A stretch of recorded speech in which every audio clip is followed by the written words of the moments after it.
तो हम लोग पढ़ेंगे आज जय प्रक्रम। क्या पढ़ेंगे? जय प्रक्रम।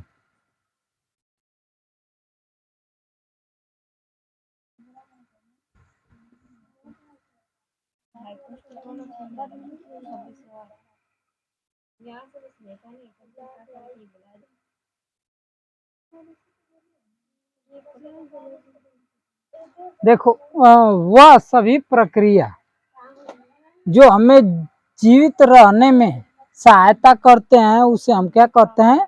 जय प्रक्रम कहते हैं। अब आ जाओ।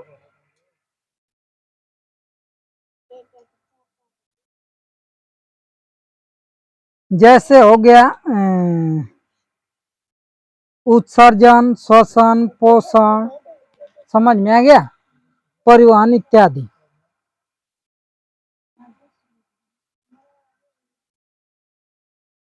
अब ये तुम लोगों को पिछले दिन बता ही दिए थे कि सभी जीवों को जीवित रहने के लिए ऊर्जा की आवश्यकता होती है।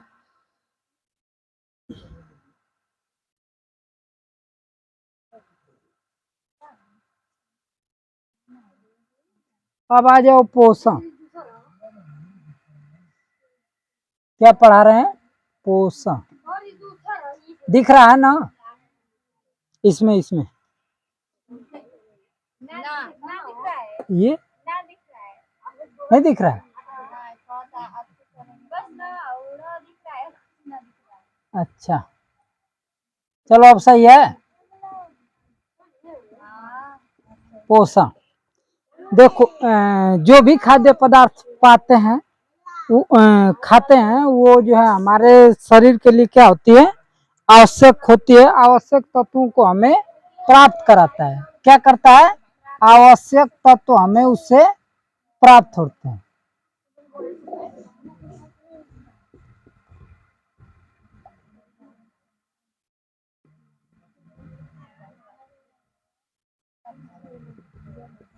तो उससे आवश्यक तत्व प्राप्त होते हैं। तो इस शरीर के लिए जो भी आवश्यक तत्व की आवश्यकता होती है वो क्या होती है? पूर्ति हो जाती है। इसी को हम क्या कहते हैं? पोषण कहते हैं। बात समझ में आ गया? अब आ जाओ।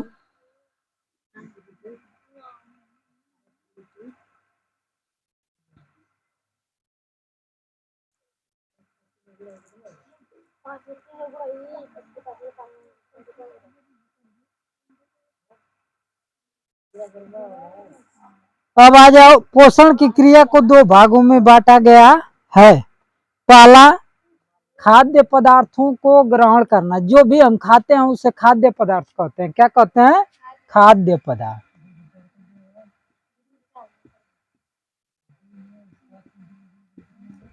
तो खाद्य पदार्थ को जो है अत्यधिक जीव जो है मुख से ग्रहण करते हैं। समझ में आ गया?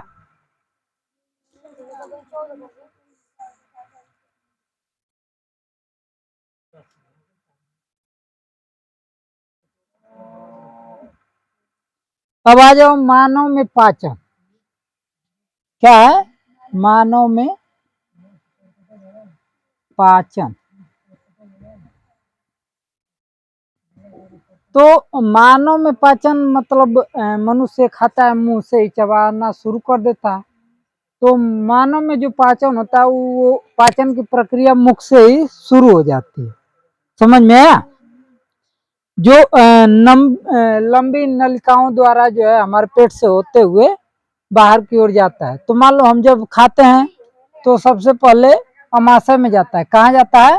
अमाशय में। अमाशय में जाता है। उसके बाद जाता है छोटी आंत में। किस में जाता है? छोटी आंत में। उसके बाद जाता है बड़ी आंत में। समझ में आया? और उसके बाद बाहर हो जाता है। अब देखो, चूंकि हम खाना शुरू करते हैं तो यहीं से लार वगैरह मिलना शुरू हो जाते हैं। अब यह अमाशय में जाता है, यहाँ भी कुछ केमिकल मिला दिए जाते हैं। मिलाने के बाद ये अमाशय में जाके ये छोटे छोटे टुकड़ों में एक प्रकार के लिक्विड के रूप में हो जाता है। उसके बाद जब छोटी आंत में जाता है तो आवश्यक तत्व जो है छोटी आंत द्वारा सोख लिए जाते हैं। यानी जो भी खाते हो वो उसके आवश्यक तत्व किसके द्वारा सोखे जाते हैं? छोटी आंत द्वारा। उसके बाद जब बड़ी आंत में जाता है तो बड़ी आंत जो है पानी को सोख लेती है। किसको सोख लेती है? पानी को। जितना उसमें पानी होता है वो कौन सोखता है? बड़ी आंत। उसके बाद पानी जो है जानते ही हो कि तुम लोग मूत्र मार्ग से निकल जाता है और बाकी जो शेष बचता है वो पीछे से। ठीक, अब आ जाओ।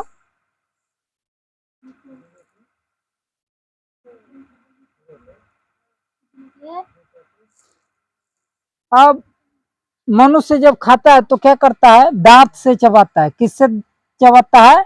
दांत से। तो दांत से चबाता है। तो अब देख रहे हो दांत अलग अलग प्रकार के हैं, पीछे कुछ और हैं, आगे कुछ और हैं, तो इनका अलग अलग नाम होता है। पहले आ जाओ कृदंत। कृदंत, ये कृदंत जो है दो जोड़ी होते हैं। कितने होते हैं? दो जोड़ी। दो जोड़ी का मतलब कितने दांत हो गए? दो जोड़ी का मतलब कितने दांत हो गए? चार ना हो गए? अरे दो जोड़ी चप्पल है तो दो दो चप्पल चार होते हैं ना, उसी तरह। तो देखा ये दो दांत नीचे का और ये दो ऊपर का, ये क्या कहलाते हैं? कृदंत कहलाते हैं। उसके बाद आते हैं रदनक। क्या आते हैं? रदनक। रदनक मतलब होता है चीड़ फाड़ करने वाले। समझ में आया? तो ये अभी हमारे होते हैं दो जोड़ी। कितने होते हैं? दो जोड़ी होते हैं। अब दो जोड़ी होते हैं तो ये अभी कितने हो गए? चार। और ये कौन से दांत होते हैं? तो ये देख रहा है ना कोने कोने पे ऊपर नीचे चार दांत जो पतले होते हैं वो मतलब चीड़ फाड़ करने के काम आते हैं। अब आ जाओ अग्र चवाणक। अग्र चवाणक।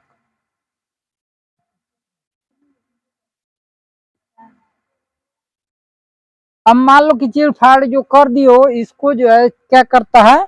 पीसने का ये काम करते हैं, मतलब छोटे छोटे टुकड़ों में तोड़ते हैं।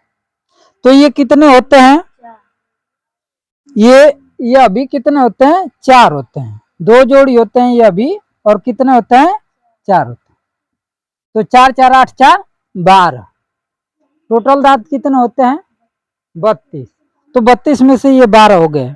अब आ जाओ चवाणक। चवाणक।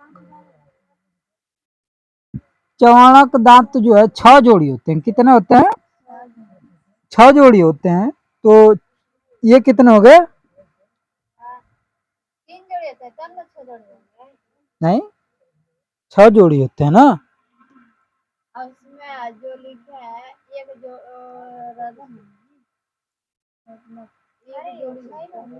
रदनक एक जोड़ी होते हैं। कहाँ गए? ये एक जोड़ी होते हैं। तो ये हो गया 2। सही है ना? तो अब ये जो है क्या करते हैं? चवाणक जो है पीसने का काम करते हैं। तो टोटल कितने दांत हो गए? 24। 24 हो गए कि 22? चार चार 8, 12 8 20 22। कितने हो गए? 22। अब ये 22 दांत हो गए। शेष दांत जो है बाद में निकलते हैं। समझ में आ गया?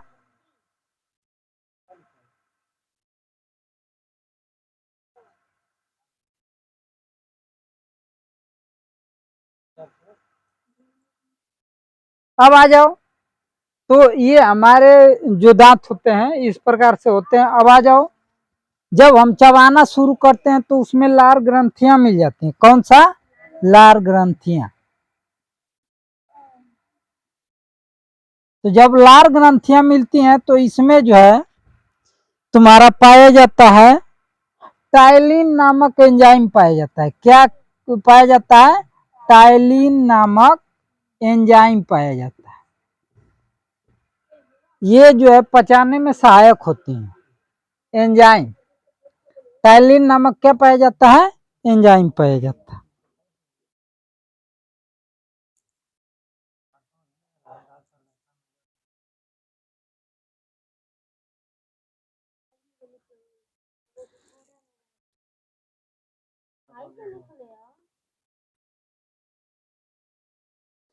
अब कुछ एंजाइमों के नाम है।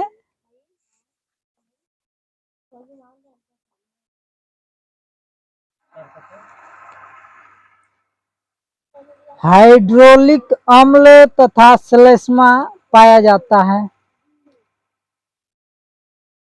अब आ जाओ पाचक एंजाइम। इसको मिटा देना, लिख लियो हो, अगर इसमें ना दिखे तो बताना। मिटाने वाला कहाँ है?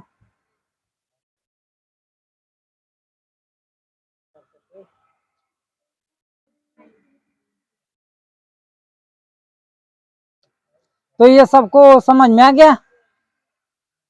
पोषण में जो है आवश्यक तत्व जितने खाद्य पदार्थ हम खाते हैं वो क्या होते हैं, आवश्यक तत्व हमारे शरीर को उससे मिलता है। अब आ जाओ पाचन। पाचन में जानते हो कि हम जब मुख से खाना शुरू करते हैं तो वहीं से मुख से एक पाचन प्रक्रिया शुरू हो जाती है।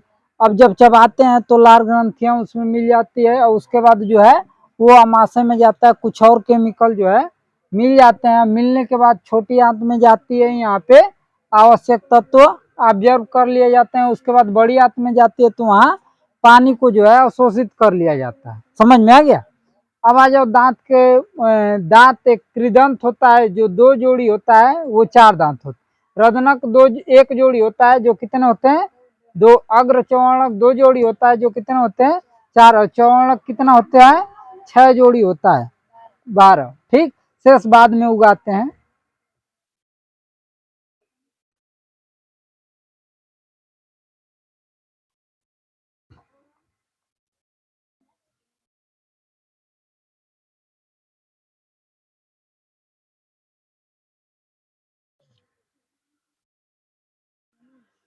अब आ जाओ पाचक एंजाइम।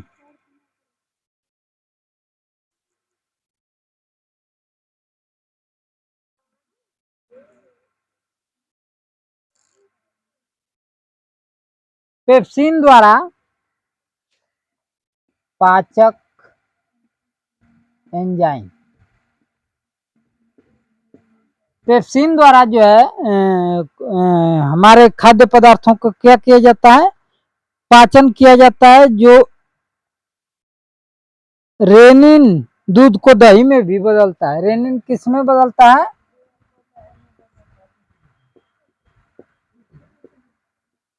दूध से क्या बनाता है, दही बनाता है। रेनिन, रेनिन है, रेनिनी कर दिएगा, चलो रेनिन हो गया। अब आ जाओ हाइड्रोक्लोरिक अम्ल। ये हाइड्रोक्लोरिक एक प्रकार का अम्ल है। क्या है, हाइड्रोक्लोरिक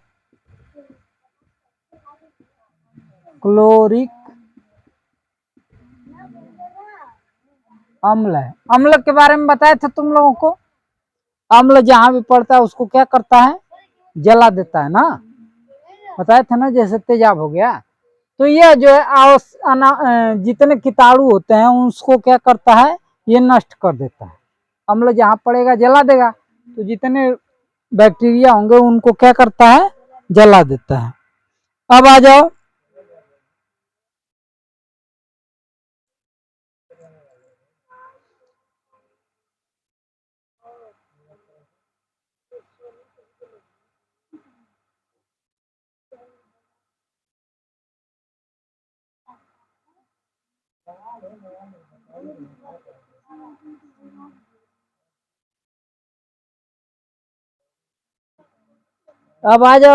पित्ताशय में पित्तरस जो है मिल जाता है। यह एक पीला रस होता है जिसे हम क्या कहते हैं, पित्तरस कहते हैं। अग्नाशय से अग्नाशयी रस मिलते हैं।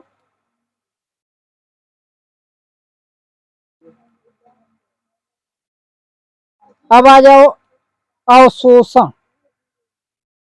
अवशोषण पित्त द्वारा क्या प्राप्त होता है, पित्ताशयी अम्ल ना।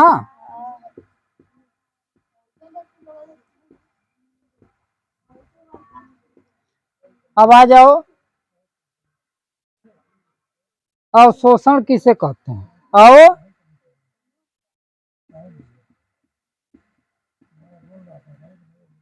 तो ध्यान दो,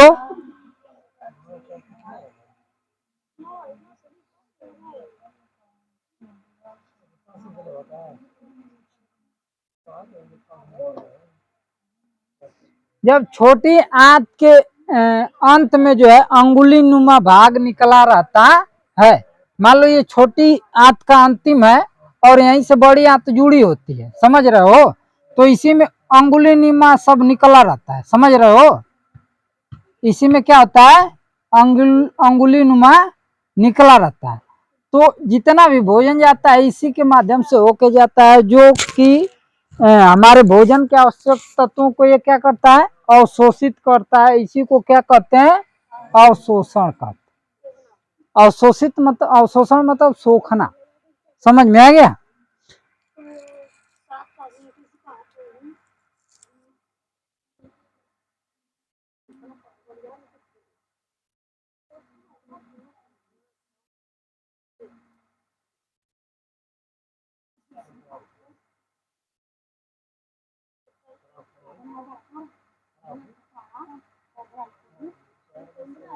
अब आ जाओ स्वांगीकरण।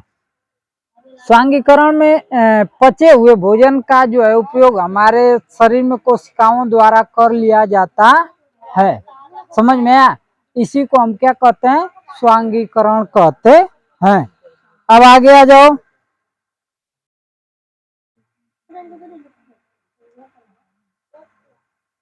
अब आ जाओ, स्वांगीकरण हो गया ना?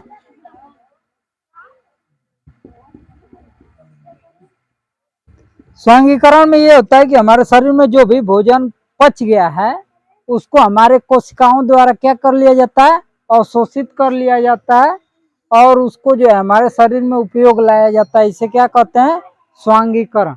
अब आ जाओ बहिक्षेपण। बहिक्षेपण, बहिक्षेपण गलत लिख रहे हैं क्या, देख लो। बहिक्षेपण, आ जाओ बहिक्षेपण। बहिक्षेपण, जब भी हम भोजन करते हैं तो मान लो कि पानी भी सोख लिया गया और मान लो कि उससे आवश्यक तत्व भी सोख लिए गए, लेकिन जो शेष बचता है वो मलाशय के रूप में क्या होता है, बाहर आता है। उसी को हम क्या कहते हैं, बहिक्षेपण कहते हैं। बात समझ में आ गया? अब आ जाओ,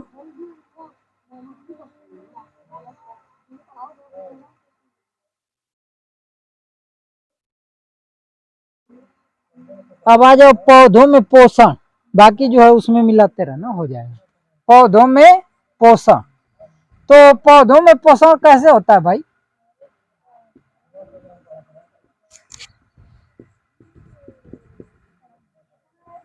पौधों में पोषण बताए थे,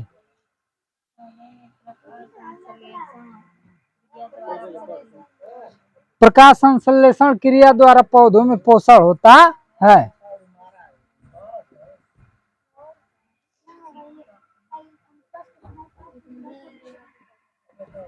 किस द्वारा होता है, प्रकाश संश्लेषण द्वारा। समझ में आ गया? तो तुम लोगों को बता ही दिए थे कि कार्बन डाइऑक्साइड CO2 प्लस जल 6H2O। देखो कार्बन डाइऑक्साइड के 6 परमाणु और जल के 6 परमाणु जब मिलते हैं और इसमें प्रकाश जो है क्या होता है, सूर्य का प्रकाश पड़ता है। क्या पड़ता है, सूर्य का प्रकाश। बात समझो, मान लो कोई पौधा है तो जानते हो कि वातावरण से क्या लेता है, कार्बन डाइऑक्साइड, और जड़ से क्या लेता है, जल लेता है ना। अब जब उस पर सूर्य का प्रकाश पड़ता है तब यह जो है ग्लूकोज और ऑक्सीजन बनाता है। क्या बनाता है, ग्लूकोज और ऑक्सीजन। तो ग्लूकोज का फार्मूला होता है C6H12O6 प्लस ऑक्सीजन। समझ में आया? Plus 6H2O2। समझ में आ गया? तो देखो कैसे आसानी से बना लिया। कार्बन डाइऑक्साइड लिया और क्या लिया? जल लिया। जब उस पे सूर्य का प्रकाश पड़ा तो ये प्रकाश संश्लेषण की प्रक्रिया शुरू हुई, तो वो जो है क्या बनाएगा? ग्लूकोज बनाएगा। और ग्लूकोज मतलब चीनी से होता है, चीनी का ही दूसरा रूप क्या होता है? ग्लूकोज होता है। यह एक प्रकार से मीठा होता है। समझ में आया? तो ग्लूकोज प्लस क्या बनाता है? ऑक्सीजन, जो हमारे काम आता है। अब आ जाओ,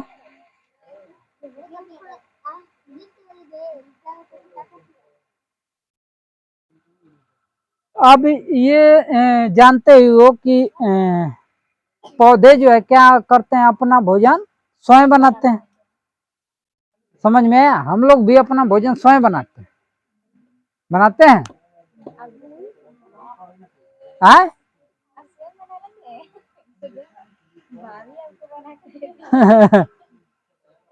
नहीं, चाहे भाभी बना के दें चाहे हम बनाएं, लेकिन हम लोग कहीं ना कहीं पेड़ पौधों पे ही डिपेंड है।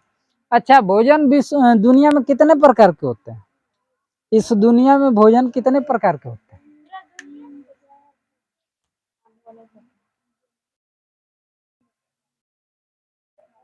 बताइए, इस दुनिया में भोजन कितने प्रकार के हैं?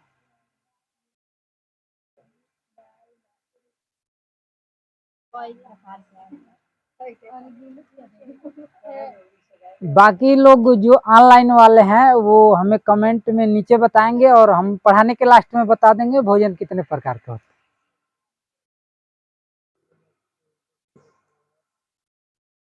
हैं। अब आ जाओ, परपोषी पौधे। क्या? परपोषी। तुम लोग याद दिलाना कि लास्ट में हमें बताना है कि भोजन कितने प्रकार के होते हैं।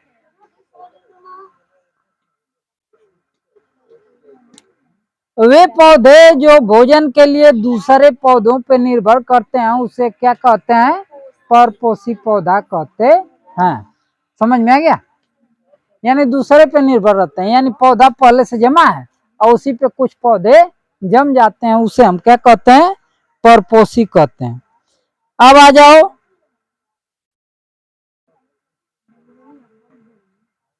मृतोपजीवी पौधा। अब मृतोपजीवी पौधा क्या होता है?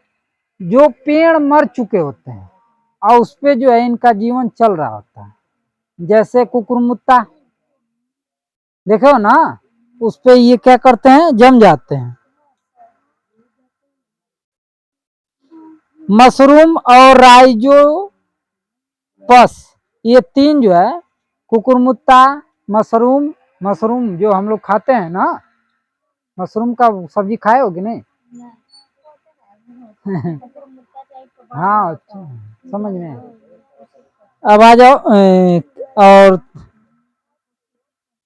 ये जो है मतलब पुराने पेड़ पौधे जो कट गए होते हैं उस पे जो है ये उगते हैं। अब आ जाओ, परजीवी। परजीवी जैसा कि नाम से ही प्रसिद्ध है कि परजीवी यानी दूसरे पर जीवन निर्भर होना। तो परजीवी होता है हमारा वे पौधे जो अपना भोजन अन्य पौधों से बनाते हैं, उसे हम क्या कहते हैं? परजीवी कहते हैं। कभी कभी देखोगे कि किसी पेड़ पे जो दूसरा पेड़ उगाता है तो वो बनते कैसे हैं? कभी कभी चिड़िया खाओ के जो है अपना अंतिम काम कर देती है उसका, और जो उस पे जम जाता है वो क्या हो जाता है? परजीवी। अब आ जाओ, सहजीवी।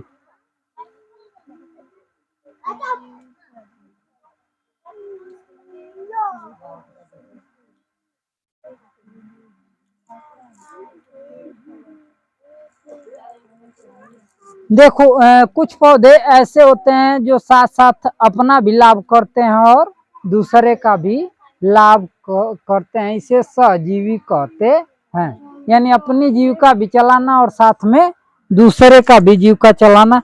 तो ये लाइकेन, चना व राइजोबियम ये तीनों पौधे होते हैं।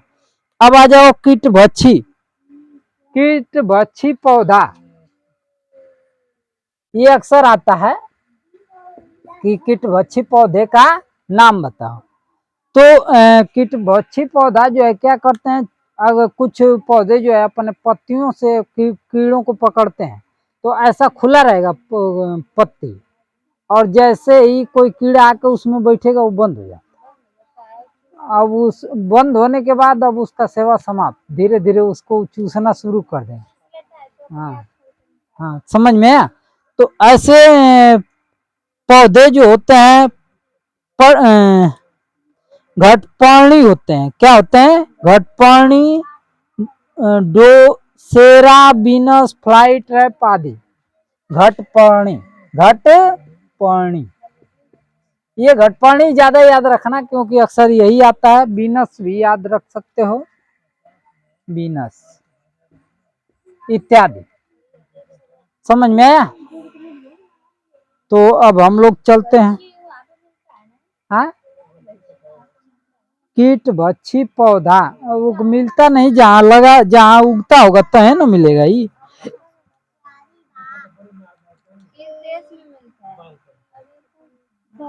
नहीं, अब ये पता न किस प्रदेश में होता है, चलो देख के बता देंगे। तो हम लास्ट वाला बता रहे थे कि इस पूरे विश्व में कितने प्रकार के भोजन होते हैं। तो इस पूरे विश्व में 2 ही प्रकार के भोजन हैं, एक मांसाहारी और एक शाकाहारी, तीसरा कोई भोजन नहीं। तो आगे से ध्यान रखिएगा, या तो आप लोग मांस खाते हैं या तो फिर जो है पेड़ पौधों से जो भी या वनस्पतियों से जो भी फल वगैरह उगता है वो खाते हैं। दूसरा तीसरा कोई है?